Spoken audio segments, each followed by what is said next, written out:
It's time for the Spoony One! Wrestling Show! It's time for the Spoony One! Wrestling Show! Oh man, it's easy to fall behind in this kind of work. I don't really have that much to say about Raw. I was watching Raw, but I was also trying to get Final Fantasy X done because I've got two websites now, and how to weigh your responsibilities between the two. Well, in this case, I really wanted to get Final Fantasy X done because I'm heading out to PAX very soon, and I want to get it done before I go to PAX. But I watched it. I didn't take much notes, but really I didn't need to. This was a very simple show. And, the Nexus thing.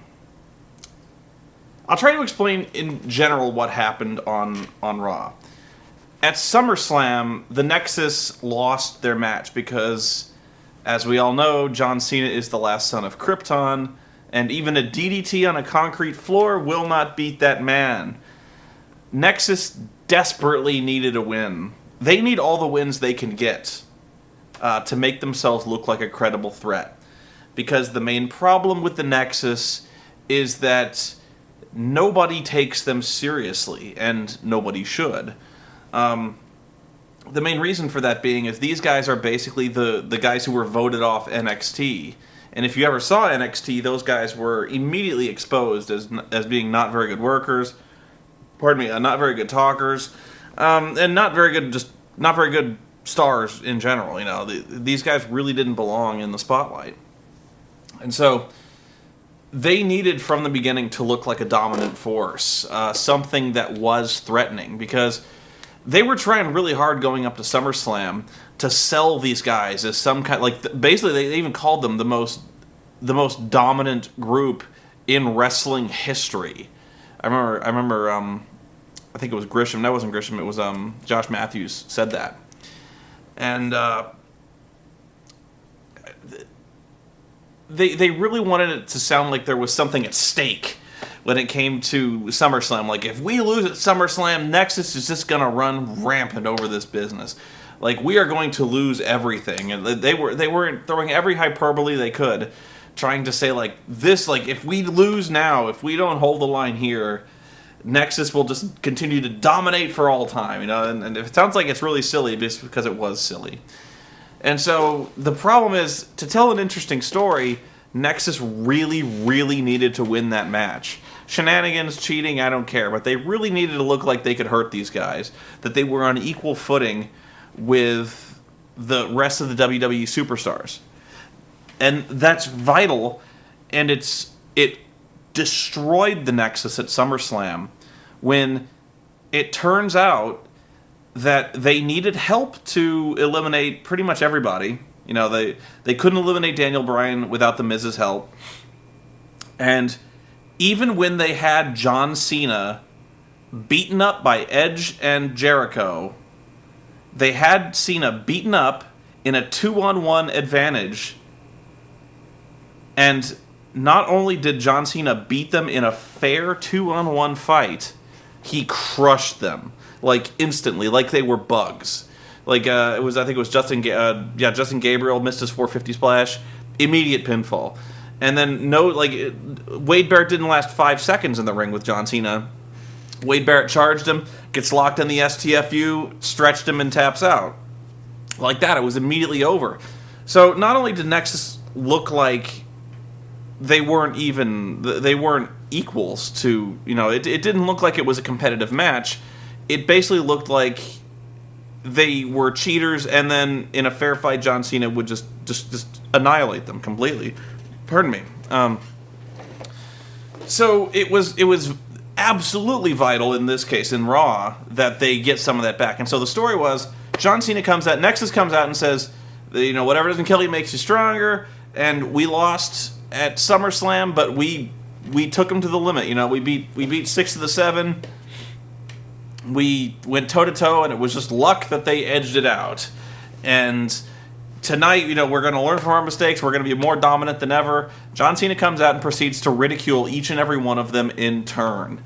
And this is precisely what the Nexus did not need, is to be told that the audience did not need to be told what they already know to reinforce their fears about these guys, that they're ridiculous, that they can't wrestle, that they're not competitive, that they're not very good talkers, that they're not worthy of being in that ring, because the audience pretty much knows that. And so the tale was that the mystery general manager announced that all 7 members of the Nexus would compete in singles matches against the 7 guys on Team WWE, and if any of the Nexus members lost, that they would be kicked out of the group, and that went for Wade Barrett too. If he lost his match, then he'd be kicked out. Now, here's the problem, and this is compounded. I'll explain why this is a problem in terms of booking, and then I'll explain why it's a real problem in terms of just common sense. Basically what happened is Nexus won 6 of the 7 matches, and I have to put like big air quotes in front of the word won. They won the matches because they all won in such a way, except in one case where it made the Nexus look like complete jokes, that they looked like they were nothing in the ring. For instance, Wade Barrett beat Chris Jericho, and actually Wade Barrett beating Chris Jericho fair, like pinning him clean in a match, actually may have done more harm than anything. Like, even though he won, we got to see for the second time, really, Wade Barrett's complete lack of wrestling skill in the ring. He's good on the mic, he talks well, but the man can't wrestle. He just can't. He got beaten instantly, like within a matter of seconds, by John Cena. And Chris Jericho can drag a pile of shit to a good match, and he couldn't even drag Wade Barrett to a good match, which says a lot. If Chris Jericho can't carry your ass, that's really sad. He looked bad in the ring here. So even though he won, it didn't look convincing, it didn't look good, and it really undermined Wade Barrett. The victory here undermined Wade Barrett. Everyone else, the only other convincing win was the tag team match. I think it was Skip Sheffield and Michael Tarver beat Truth and Morrison. And that was the only time they made anyone really look good, because Skip Sheffield kicked John Morrison's ass. Like, he really clotheslined the shit out of the guy. And that was like the only time I felt like, wow, they really made those guys look like a threat, because they beat up Truth and Morrison, who are 2 relatively popular guys who are really good wrestlers. The rest of the guys, they basically did the same finish twice, wherein Daniel Bryan was facing off against it was Daniel Bryan against Michael Tarver. I forget, but it was Daniel Bryan facing somebody, and they did this thing where The Miz comes down and distracts Daniel Bryan, like the most basic screwjob wrestling finish in history. Daniel Bryan, he turns around, he starts shouting down the ropes at The Miz, and oh my god, he comes up and he rolls him from behind and gets the 1, 2, 3, and Daniel Bryan's been upset and he continues to lose. This ruined both of these wrestlers, because it didn't make the Nexus look threatening, it made him look lucky. It only reinforced the fact that Daniel Bryan is a loser, because he's always lost, and he'll continue to lose, because I don't know, seriously, Vince McMahon must hate this motherfucker.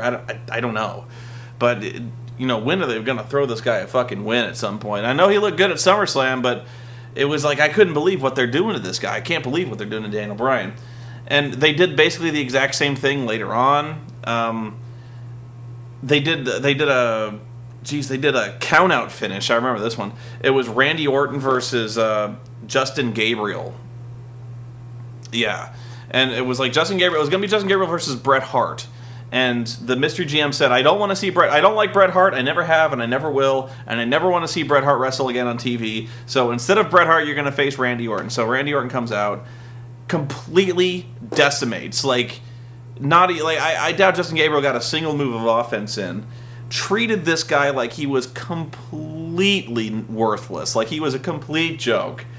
And what happened eventually was Sheamus comes down and tries to distract Randy Orton. Randy Orton basically just bails out of the ring, forgets the match entirely, and starts fighting with Sheamus. And for some reason, the referee doesn't issue a disqualification in this matter. Oh no. He just counts Randy out as he and Sheamus are battling through the ring.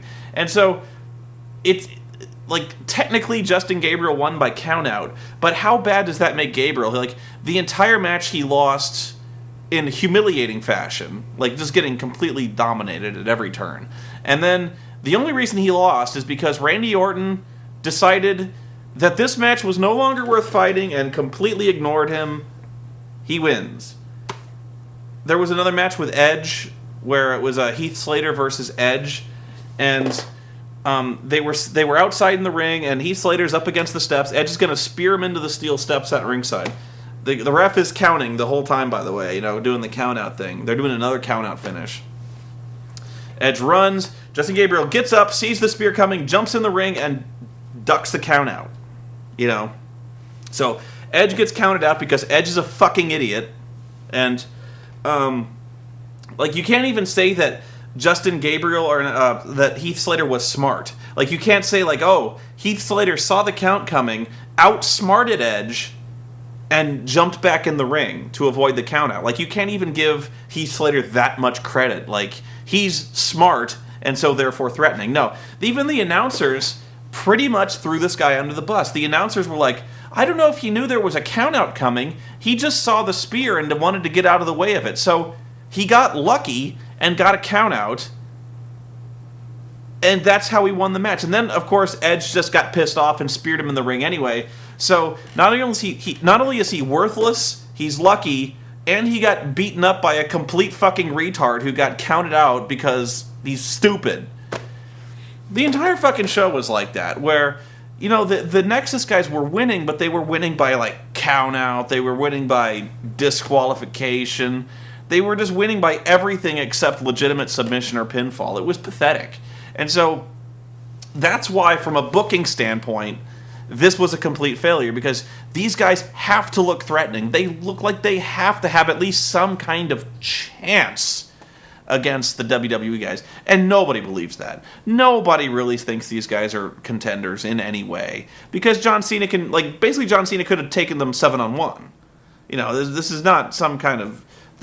So, John Cena beats Darren Young easily. And so, the Nexus basically destroys him. By the way, how much does that... great babyface in John Cena, where the Nexus starts to surround the ring. They're obviously going to just murder Darren Young in the middle of the ring. And John Cena's like, have fun, you guys. I'm going to stand by and let them just, 6-on-1 beat this guy up. Aha! So, I'll explain to you for another reason why this Nexus angle is failing. And it's a very simple reason. I keep saying the Nexus has to look like a threat. They have to look like contenders. They have to look like they're good. You have to put them over. You have to make them look strong. Here's the problem. They're not very good. They suck. In fact, so there's only so long you can fake it. There's only so long you can, take these 7 really crappy wrestlers and make them look like a legitimate threat. Because as soon as... You can only disguise that for so long. That's why they have them doing these 7-on-1 beatdowns. That's why they only have them, hitting their finishers and leaving. That's why they only have them backstage just kicking people and not really doing anything. It's because they're green. They're untalented. They're not very good wrestlers. You can't mask that for very long, because as soon as you put them in the ring in any kind of prolonged matchup against a talented wrestler, that weakness is going to get exposed, and has been exposed. That's the worst thing they could have possibly done, win, lose, or draw against the WWE guys, was have them in singles matches. Because as soon as you put them in singles matches, people are going to see these matches and go, wow, these guys suck. And that's what happened. So it honestly doesn't matter anymore whether or not you have Nexus win or lose, because the wins, if they win, no matter what, it's going to be unconvincing. If they lose, it's only going to confirm what everyone thought, is that these guys are losers, and they are. So they've kind of, it's really kind of a dismal situation. I don't know how you save this. If you ask me, well, no, how would you book this? I don't fucking know. They're in trouble. because this Nexus thing has been exposed, and exposed big. And the only reason they were ever any kind of threat was in the 7-on-1 or the 6-on-1 beatdowns. I guess they could continue doing that, but the second they ever try to put these guys one-on-one in a ring, like, eventually they're going to do this. Actually, I think what they've booked for the next week is like a 6-pack challenge at the pay-per-view with Wade Barrett, which I guess is the best thing they could possibly do with Wade Barrett, is hide him behind 5 other talented wrestlers. Give him his title shot, but hide him in a match where there's 5 other dudes, where he doesn't really have to do anything except just get beat up and stomp on people. I guess that's what you do. But again, you're just hiding things. You're just kind of doing, you're kind of doing a 3-card Monty with these guys. How long can you shuffle them around in, like, tag matches? How long can you shuffle them around in mass 4-way matches and 6-pack challenges? And I guess the answer is as long as the Nexus thing has been on, because it's failing big time. So that's really all I had to say about Raw, was, basically this Nexus thing is imploding in on itself. And that leads me to Impact. The much more interesting show, I will concede, but it sucks. It sucks a lot. This show started up with Jeff Hardy kicking the shit out of Abyss backstage. They had this really long brawl. But it reminded me rather of Mick Foley and The Rock's empty arena brawl, because they made it very clear that this brawl was taking place before the Impact Zone was really open, before the crowd had started to filter in. So it was like this big brawl. So there was this really funny thing. Yeah, like Tanae was saying, like, Jeff Hardy is really mad at Abyss. Like, he wants to settle this. He wants to get some justice for Rob Van Dam, because if you don't remember, Rob Van Dam was essentially beaten into a comatose state by Abyss, who was wielding a board with 7-inch nails driven through it, to the point that he's been hospitalized. And so Jeff Hardy is getting justice for Rob Van Dam. Gee, don't you think this is something the police should be handling? Once again, I'm not going to harp on this over and over and over again, but when you start actually assaulting people with deadly weapons, this goes beyond wrestling and becomes a crime. This becomes attempted murder. This is something that the police would rather be interested in. This is not something that is believable. It becomes cartoonish. It really becomes just kind of disturbing at some point, and not in that good way where you're like, oh my god, this is wrestling. This is not wrestling. This is just garbage. So, the funny thing about this one was, at some point early on in this brawl, Jeff Hardy's pants get pulled like halfway down his ass. So his butt crack is like hanging out there. And so the entire time, Jeff Hardy for some reason had his ass pointed at the camera like 80% of the time. And so they had this gigantic blur filter over Jeff's ass, because his crack, you can see, it was hilarious. So there was another funny moment where Abyss is choking Jeff Hardy out with an extension cord backstage. Then they cut to the crowd watching the brawl on the monitor, and then they cut right backstage, and Jeff Hardy is right back on his feet, kicking Abyss's ass like nothing had happened. Like the man got strangled out unconscious with an extension cord. Like 5 seconds later, he's back. I don't know. So Jeff finally starts to kick Abyss's ass, and the 2 heel security guys, the guys who were like the tag team security dudes, pull Jeff away. And by the way, the heel security guys now wield nightsticks.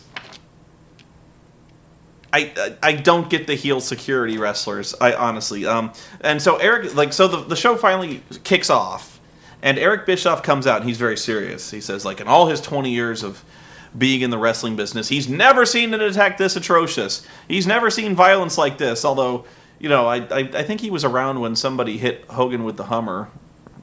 I honestly, I don't know who got hit with the Hummer, who was driving the Hummer anymore.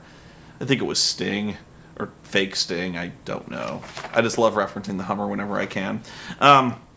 So he says he's holding Flair entirely responsible for the entire attack on EV2 and the attack on Rob Van Dam. If that were true, maybe we could call the police.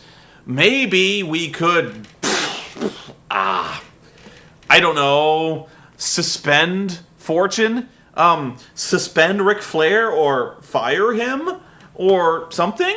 Because let's see what we've got now. We've got Rob Van Dam, who, according to Eric Bischoff, is, quote, being held together by stitches, staples, and pins. He's got numerous punctured organs. We're waiting on the condition of his spinal column, and he may have head trauma.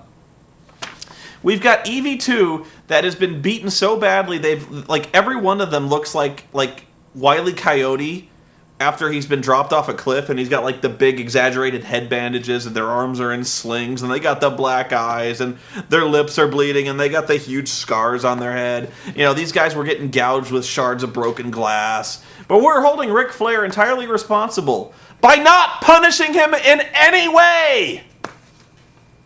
Jesus Christ. So, they say that because Rob is worthless now, that they are vacating the World Heavyweight Championship, and now they are holding a single elimination 8-man tournament that will be settled at Bound for Glory 2 months from now. For 2 months, we are not going to have a World Heavyweight Champion on this show. It's going to be at Bound for Glory, the pay-per-view after this next pay-per-view. It's all going to be settled. So, he says, the 8 contenders are going to be chosen from the top 10 contenders list. This makes no sense.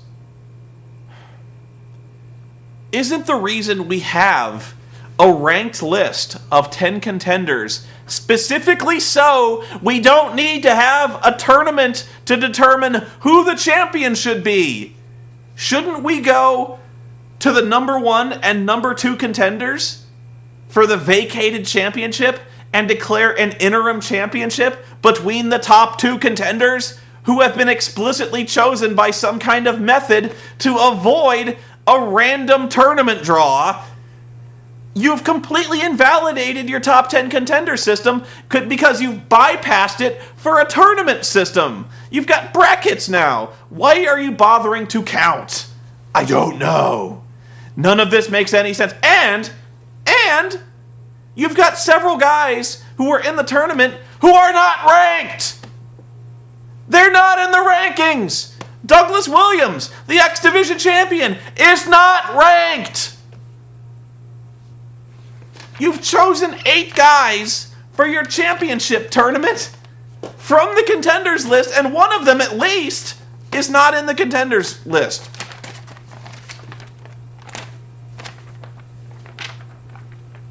This gets dumber. Jeff Hardy, the first match was Jeff Hardy versus the Freak Rob Terry. This match sucked. Jeff Hardy won. Next. There's footage of Hogan backstage. I wrote down everything he said, and I want to read it to you. Because should I even bother doing the Hogan impression? I've been banged on by the press. You know, I've been drugged through the mud. But you know what? I'm actually thinking about quitting this time. No. RVD was laying in a pool of his own blood. Abyss did it to him. It looked like he was dead. I did not sign up for this, brother. Yeah, he was our whole company. I built the whole company around RVD. And now they're going to have a tournament? To replace the champion? You can't replace RVD, brother. He's like the president. They tried to kill the president or something here.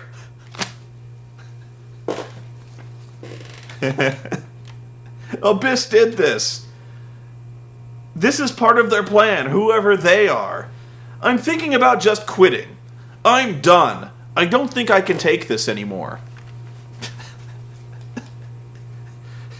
You can't replace RVD. He's like the president. They tried to kill the president or something here.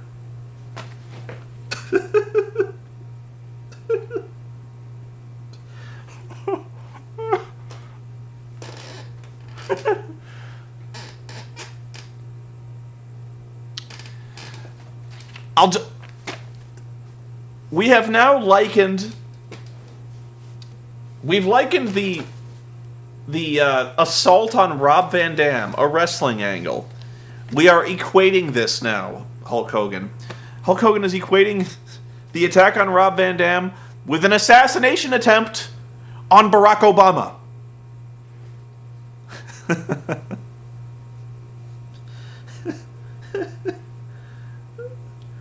Oh. And you've got Hulk Hogan publicly shitting on the whole concept of the tournament. Next match in the tournament. Jay Lethal versus Mr. Anderson. This was an okay match, although Jay Lethal was treated basically like a... This was essentially a squash match.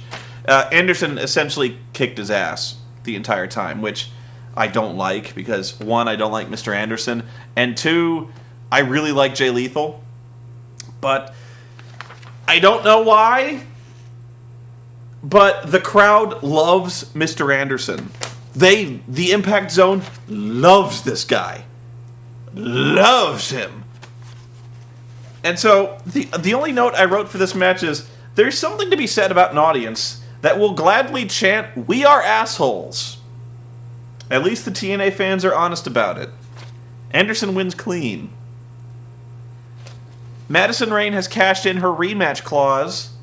So for the Knockouts title, it's Pirate Whore versus Madison Rayne. Once again, Madison Rayne comes out on the motorcycle with the masked biker chick.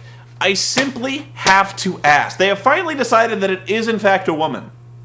But I have to ask, what does it possibly gain anyone to keep this woman's identity a secret?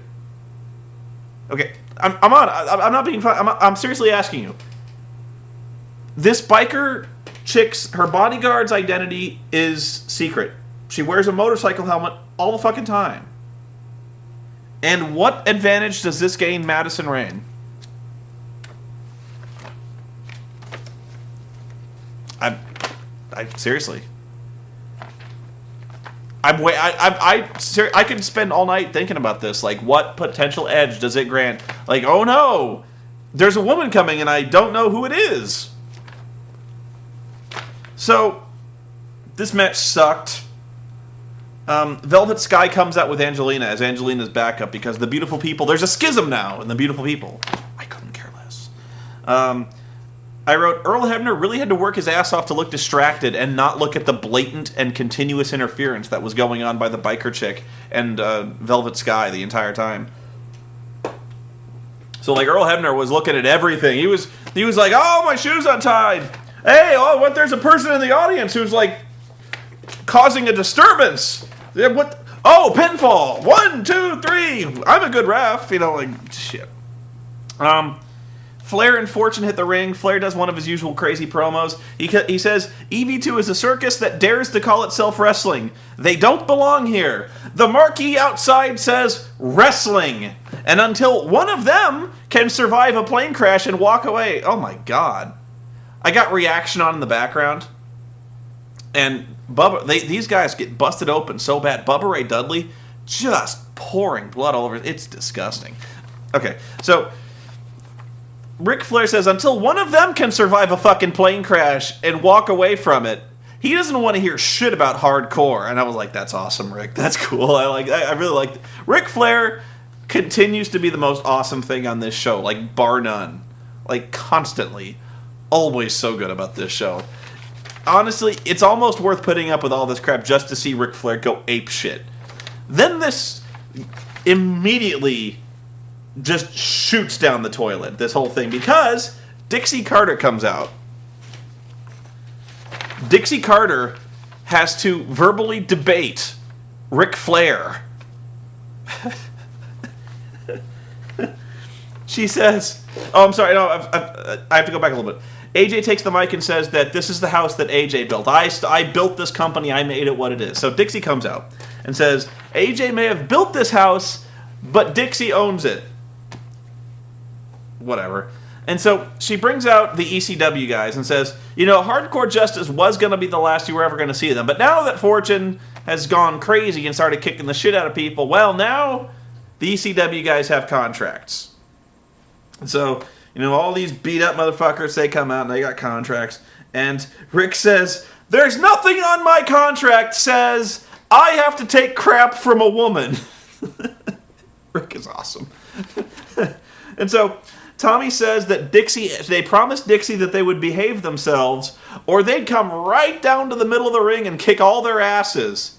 And Ric Flair just starts laying on the ground and rolling around, like literally ROFL. Just laughing his ass off in the ring because you know what?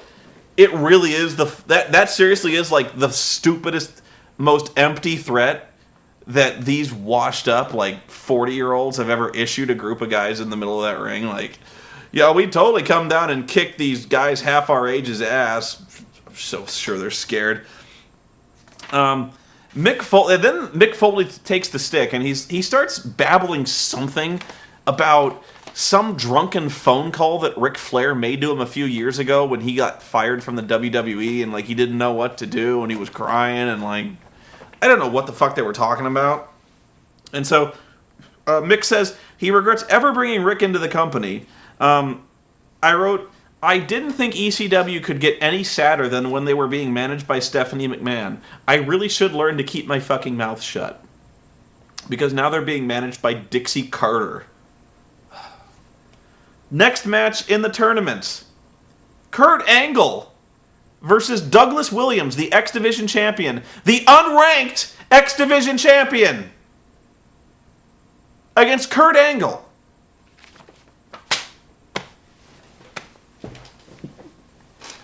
For 2 months.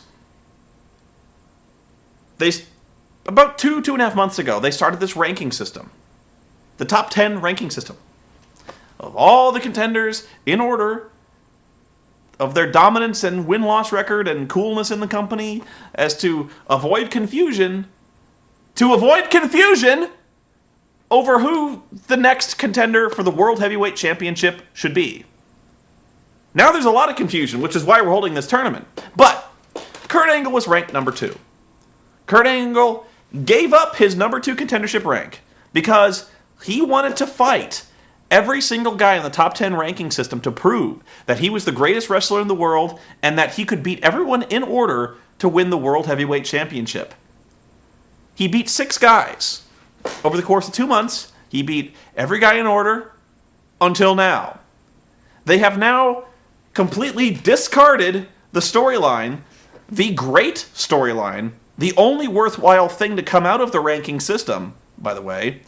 They have thrown it all away and now held this tournament that Kurt Angle is now competing in, completely breaking the chain of him fighting his way through the top 10 contenders.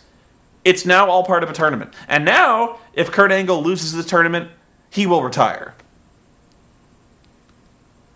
This is beyond stupid. There's no thought for long-term booking. There's no thought for convincing storytelling. They have now deliberately and completely wasted over 2 months of our time. 2 months of television, 2 months of pay-per-views, 2 months of programming, Kurt Angle's entire character story going into this thing. Over. Why? Because they wanted to have a tournament for the World Heavyweight Championship. This is really sad booking. I don't know if this is Vince Russo. I don't know if this is Tommy Dreamer who has the book now. This is the worst fucking wrestling show in the history of wrestling. And I'm counting WrestleLicious. This is the worst shit I've ever seen in my life. Doug Williams taps, obviously, because they're not... Can you imagine? This would almost be so brilliant they should actually do this. Does anyone believe that Kurt Angle is going to lose to Doug fucking Williams? And Doug Williams is a really good wrestler. But like they have the sword of Damocles hanging over Kurt Angle's head. If he loses, he's going to quit. But is there ever any drama in any of these matches? That Kurt Angle could lose at any time? No. No. Oh, God.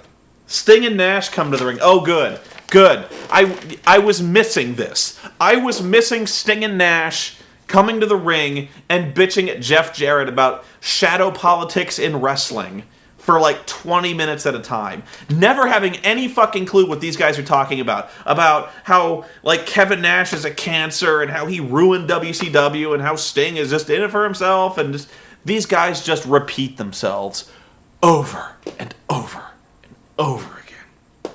So Kevin Nash comes to the ring with Sting, and he says there's no one he respects more in this business than Sting, and that he's not, the reason he's doing this is because he's not in it for the money. He's in it because he loves this fucking business. Since fucking when? His character, from the time he joined this company, from the time that Kevin Nash joined up, his entire character was based on the fact that all he cared about was the money. That was the one defining trait of Kevin Nash. That was the one thing you could count on by this man, was that he just was caring about the money. Now he's coming out. Now he's like, I love this business. Fuck you. Fuck Kevin Nash. Fuck the guys who wrote this shit. This is just... It deliberately contradicts itself. It deliberately insults our intelligence. Then Jeff Jarrett comes out, and I didn't even need to watch this shit. I could have scripted the next 20 minutes out in my fucking head because I've seen this just about every week for the last month.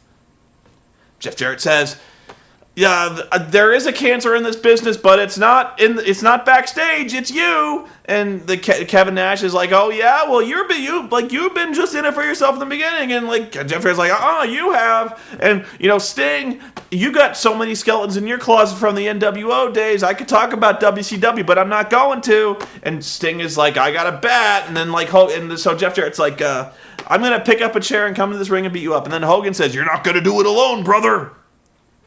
So Hulk Hogan, the guy who was tired of all this shit, who was tired of all the politics, tired of the booking shenanigans, and tired of Rob Van Dam, the guy he set up to run this company, he said he didn't even know if he could go back in there because he was thinking of quitting. No. Hulk Hogan, he's like, I'm going to join you, Jeff Jarrett. I'm going to go kick their asses with you. This makes no fucking sense. So him and Jeff Jarrett, they start stalking to the ring. The man with back surgery, who had back surgery a couple weeks ago, probably 3 weeks ago, he's like, I'm going to go fight fucking Sting and Kevin Nash with Jeff Jarrett. So they get in the ring, lights immediately drop. When the lights come back on, everyone is having their when the lights come back on, Nexus is just killing everybody. Oh wait, did I say Nexus? I meant Fortune. Fortune was beating up everybody in the ring with weapons. Oh my god. You can see why I get confused by this shit. Because, it's just a group of really dominant wrestlers attacking everyone in sight en masse, regardless of babyface, heel, or political affiliations in the ring. You can see why I just get a little fucking confused. Because Dixie would never rip this shit off from WWE programming. No! EV2 is backstage bitching. They bitch for 5 minutes. They're bitching about Raven just wanting to attack Fortune. Like they stand a chance anyway. I don't care. Tournament match. Matt Morgan versus the Pope. Pope sets up for the carbon footprint into the ring post. The thing where he kicks the guy's head into the ring post, but the guy really has to cooperate by actually holding his own head against the ring post and standing up and waiting for it. So Pope moves, hits his backstabber, and pins Morgan clean. Now, once again, Booking 101. Another lesson for you. Most of the time, when you have a wrestling match, there are two kinds of people. There are baby faces, who are the good guys, and there are heels, who are the bad guys. Almost every time you book a wrestling match, you book a bad guy versus a good guy. Sometimes you book a good guy versus a good guy. Sometimes. Like if you're doing a gimmick where they're trying to find out who the best wrestler is, or it's like a competitive, respectful, honorable match between two wrestlers. You do this. But almost 19 times out of 20, good guy, bad guy. The reason you don't do bad guy is because when you do bad guy, both guys are bad guys, and nobody in the audience wants to see either guy win. The audience has nobody to cheer for. Okay? You understand that? And so when you have good guy, it's also somewhat problematic because the audience wants both guys to win. So you tear the audience apart. You divide them. That's not always a good thing. You want the audience to have a very easy time deciding who to cheer for.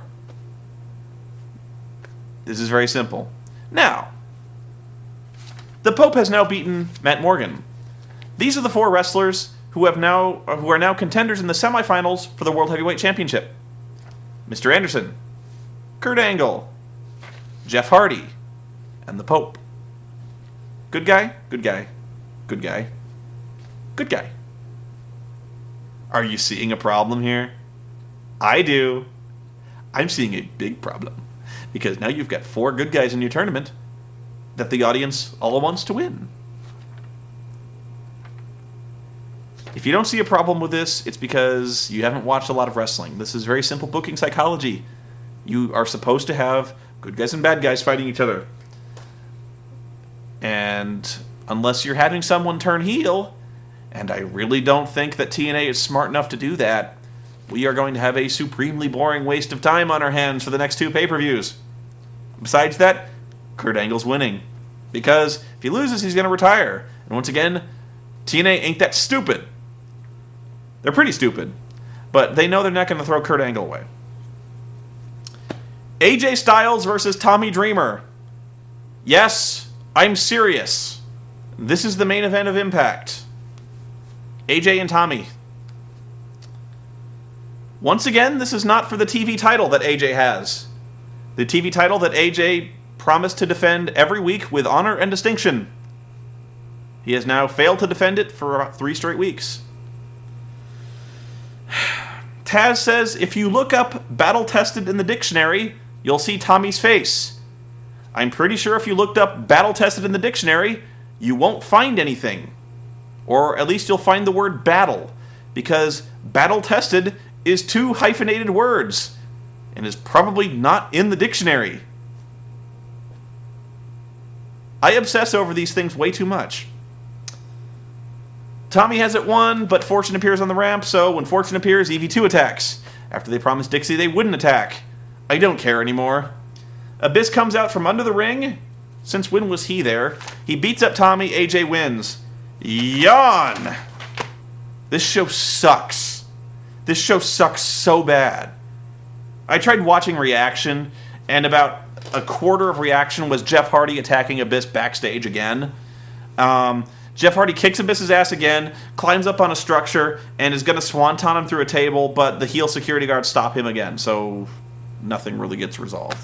Then they start talking, I remember Reaction, Kurt Angle's talking about how much bullshit he thinks the whole thing where they discard his top 10 contender storyline for the tournament is. I'm with you, Kurt.